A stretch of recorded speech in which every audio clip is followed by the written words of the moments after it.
Hey everybody, my name's David. I'm with Helping Hands Home Medical. Today we're going to talk about oxygen tanks and how to actually get the oxygen out of them and the two different kinds of apparatuses that go on top of each tank. Um, the most common type of tank is going to be your E cylinder, oxygen cylinder. The smaller tanks are called a B cylinder or an M6 cylinder. Um, if you got your oxygen set up from us, then E-cylinder came with it automatically. These are generally used for a backup tank in case your concentrator were to ever mess up, or if you had a power outage. You could switch over to this tank and get your oxygen until either the power came back on or a technician came out to look and service your concentrator. But you can use these as portable tanks as well.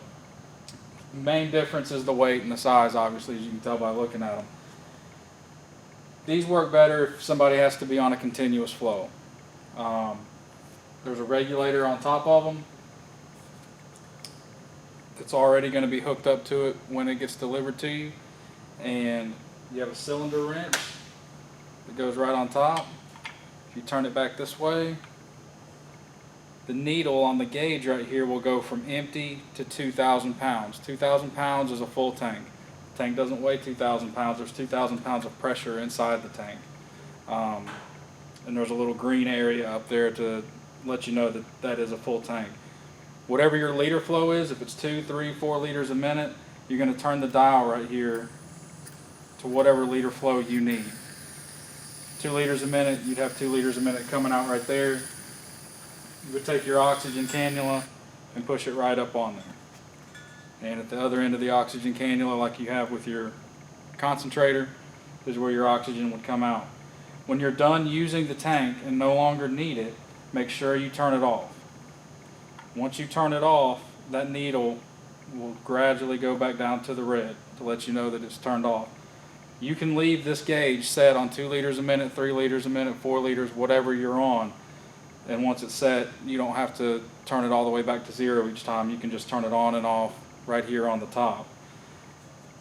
These tanks also go into a E-cylinder cart, which is sitting right here behind me. That makes sure they won't fall over or anything, and it makes it easier to transport them having the wheels on there. The second kind of tank is an M6 or a B cylinder. A lot of people use these that can tolerate having a conservor on top of the tank. What a conservor does is it only gives you oxygen as you breathe in. So a conservor is only appropriate for certain people. Not everybody can tolerate it. Your nurse or your doctor would have to go over that and determine whether or not that's something that you could handle.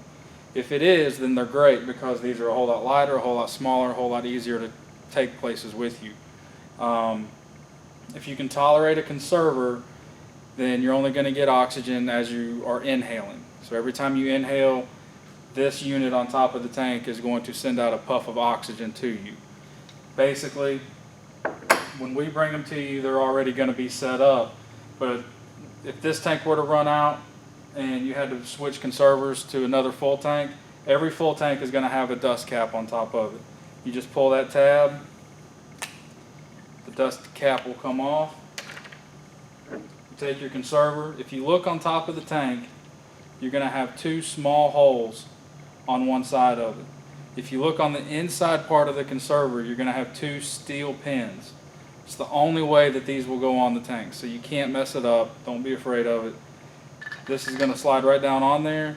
Those 2 pins will go into those 2 holes and kind of lock into place. When it does that, you're going to turn the handle on the end right here until it's good and snug. Your cylinder wrench, like what you use with the E-tanks, is here. Same way with the E-tanks. Stick it on top. When you turn it over, the needle goes to 2,000 pounds of pressure, which is a full tank. If you're on 2 liters a minute on your concentrator or 3 liters a minute, you're going to turn the dial over here to 2 or 3 liters on the conserve mode. If you look on top of the conserver, on the side it's going to have conserve settings, and then if you flip it on around, it will have continuous settings.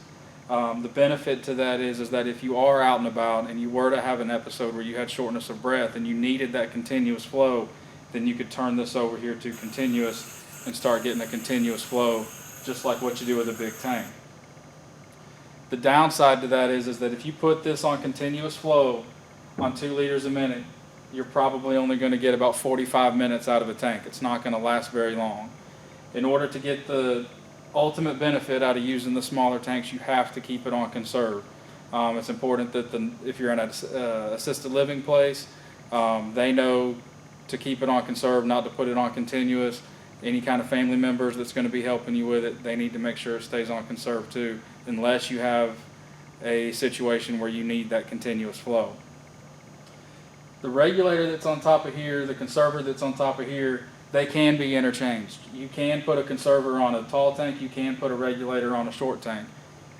Putting a regulator on a short tank is not recommended just because the tank's not gonna last you. You won't get any benefit out of it. You would be swapping tanks out every 30 minutes.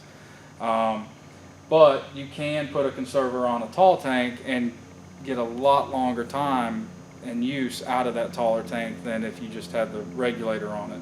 A regulator will only give you a continuous flow. There's no conserving to it. It's a straight flow of oxygen. Whereas the conserver gives you that air just as you're sitting there breathing normally, relaxed. It's sending out puffs of air to you, which makes the tank last a lot longer.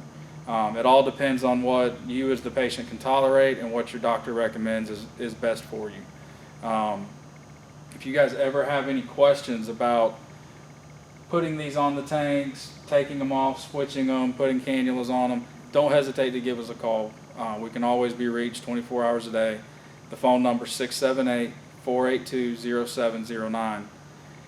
If you hold on just a second, I'm going to take the camera off the tripod and I'll come up here and show you a more up-close visual of it, just where you can see it a little bit better.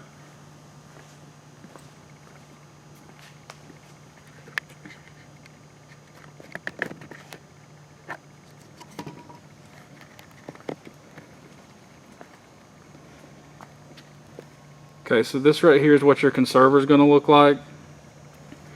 And if you look right there, it'll say conserve, and there's a little black dot right there. That's where you would keep it turned to whatever your liter flow is. If you dial it all the way around, you start getting the continuous flow. That's going to make the tank run out very quickly. So you want to make sure you always keep it on conserve. Same thing applies to these tanks as applies to the bigger tanks. Is to turn them on and off, you can just do it with the cylinder wrench. The regulator is pretty much the same thing as a conserver. It just looks a little bit different, but they both go on the bottles the same exact way. The other thing you want to remember anytime you're dealing with oxygen tanks is to not smoke around them, to not have any kind of open flames around them. They are highly combustible, so you don't want to keep them in a storage room near a hot water heater or wherever you might have gas lines running through the house. A regular closet is fine to store them in. The garage is fine to store them in, just as long as it's not near any kind of open flames or pilot lights or anything like that. But that's pretty much it as far as oxygen tanks go. If you guys ever have any questions, again, don't hesitate to give us a call. We'll be glad to walk you through anything over the phone. If need be, we can send a technician out. The phone number is 678-482-0709. Thank you.